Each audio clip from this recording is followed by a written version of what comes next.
এখন তোমাদের ক্লাস 10-এর বসে দেখি 2-এর যে সরল সুদ বা অঙ্কগুলো রয়েছে সেই অঙ্কের সিরিয়াল নম্বর কত 14, মানে 14 নম্বর সিরিয়াল এখন করা হবে।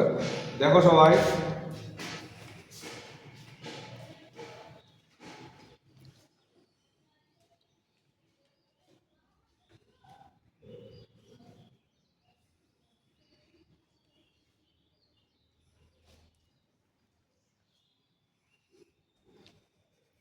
সরল সুদ কষা। তাহলে কত নম্বর হচ্ছে 14। একই সময়ে অমল রায় ব্যাংকে এবং পশুপতি ঘোষ পোস্ট অফিসে 2000 টাকা করে জমা রাখেন। 3 বছর পর তারা সুদসহ যথাক্রমে 2360 টাকা এবং 2480 টাকা ফেরত পান। ব্যাংক ও পোস্ট অফিসের বার্ষিক শতকরা সরল সুদের হারের অনুপাত কত হবে হিসাব করে লিখুন। দেখো, ব্যাংকের ক্ষেত্রে এখানে লিখব ব্যাংকের ক্ষেত্রে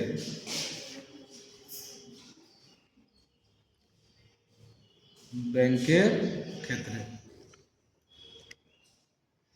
ব্যাংকের ক্ষেত্রে কি আছে, পি লিখি।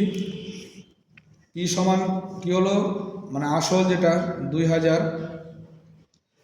টি সমান দেখো কত বলেছে 3 বছর।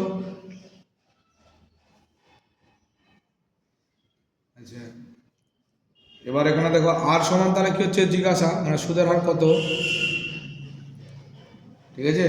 আর এই জায়গাতে সুদ সহ বলেছে এটা টাকা 2360 টাকা সুদ সমেত। তাহলে এখানে লিখবো আমরা জানি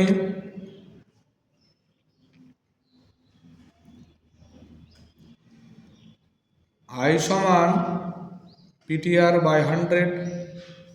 সুদটাকে বের করছি। পি এর মান কত দেওয়া আছে 2000, টি এর মান কত আছে 3, আর এর মান বের করতে হবে, লিখে দিলাম, নিচে কত হলো 100, দুটো আর শূন্য কেটে দিলাম, ঠিক আছে।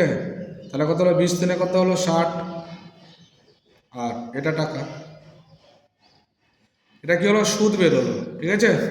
এবার লিখি সুদ আসল।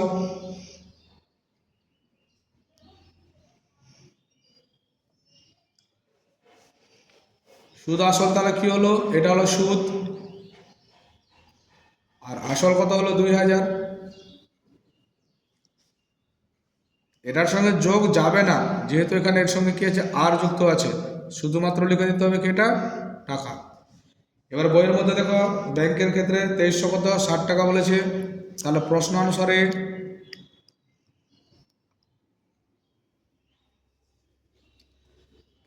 কত হলো 60 আর প্লাস কত হলো 2000 সমান কত, এটা লিখতে হবে 2360। তাহলে কত হলো 60 আর সমান 2360 মাইনাস কত হলো 2000, বা 60 আর সমান বিয়োগ করে দাও, তাহলে কত হলো 360 বাঁচলো এখানে। 8 সমান কত, তাহলে এগুলো এখানে 360 বাই কত হলো তাহলে 60, শূন্য শূন্য কেটে দাও, 6 6 কত হলো 36, 8 সমান কত হলো 6, তাহলে সুদের হার কত হলো 6। তাহলে এটা ব্যাংকের ক্ষেত্রে সুদের হার হতে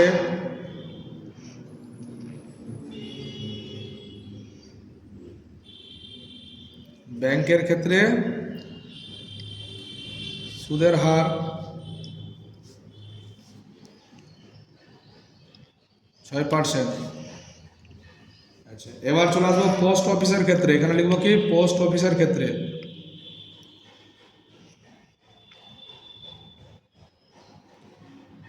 অফিসের ক্ষেত্রে পোস্ট অফিসের ক্ষেত্রে আবার কি হবে, পি সমান 2000ই আছে, টি সমান কি আছে 3, আর সমান এই ক্ষেত্রেও কি হলো জিজ্ঞাসা। আর লিখতে হবে কি আই সমান, এখানে সুদটাকে বের করব, পিটিআর বাই কত হলো 100, পি এর মান কত হলো 2000, টি এর মান কত হয়ে গেলো 3, আর এর মান আমাকে বের করতে বলেছে, নিচে কত হলো 100, দুটা শূন্য কেটে দাও, তাহলে 20 দিনে কত হলো 60। আর এবার কি লিখবো, এটা সুদ বের হলো এত টাকা। এবার লিখবো কি সুদ আসল,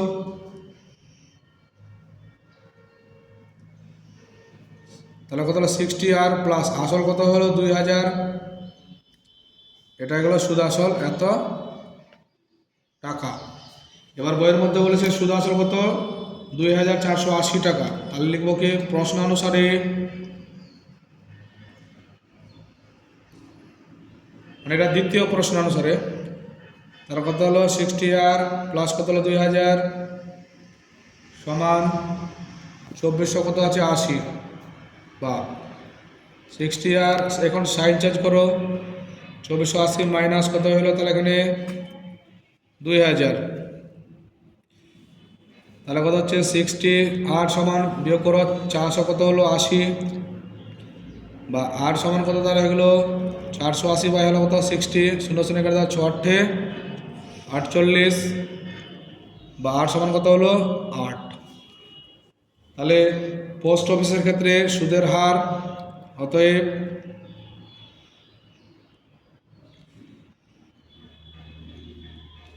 পোস্ট অফিসের ক্ষেত্রে সুদের হার সমান কত হলো 8%। এবার বইয়ে বলেছে ব্যাংক ও পোস্ট অফিসের বার্ষিক শতকরা সরল সুদের হারের অনুপাত কত। তাহলে লিখবো কি নির্ণয় অনুপাত, লিখব নির্ণয় অনুপাত। তাহলে প্রথমে আছে ব্যাংক আছে, তারপর পোস্ট অফিস। ব্যাংকের ক্ষেত্রে কত পেয়েছি 6, তাহলে 6 লিখবো ইস টু, আর পোস্ট অফিসে কত পেয়েছি 8। তাহলে এখন কাটি, তাহলে কত 2 দিয়ে কাটি, 2 3 কত হয়ে গেলো 6, 2 4 কত হয়ে গেলো 8। তাহলে এবার সমান কত হলো তার 3:4। তার নির্ণয় অনুপাত কত হলো 3:4। এই হচ্ছে উত্তর। বোঝা গেল তো? ওকে।